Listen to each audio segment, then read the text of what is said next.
বিপদ আসলেই প্রথমে বিশ্বনবী সাল্লাল্লাহু আলাইহি ওয়াসাল্লাম একটা দোয়া পড়তেন। তিনি পড়তেন ইন্না লিল্লাহি ওয়া ইন্না ইলাইহি রাজিউন। তাহলে বিপদ এলেই আমরা এখন থেকে ইন্না লিল্লাহ করব, নাকি হাই হুতাশ করবেন?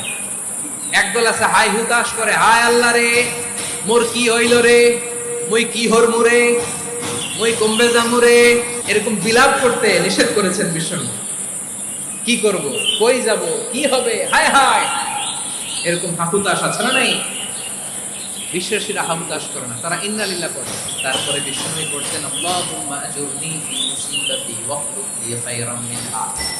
একসাথে প্রথমে পড়তেন ইন্না লিল্লাহি ওয়া ইন্না ইলাইহি রাজিউন, তারপর পরে পড়তেন আল্লাহুম্মা আজুরনি ফি মুসিবাতি ওয়াখলুক লি খায়রাম মিনহা। মানে আল্লাহ, এই যে আমি বিপদে ধৈর্য ধারণ করলাম, এটার সব তুমি আমারে দাও, আর যেটা হারালাম এর চেয়ে ভালো কিছু দিয়ে মেকআপ করে দিও, ভালো কিছু দিয়ে বদল করে দিও। সুবহানাল্লাহ পড়েন।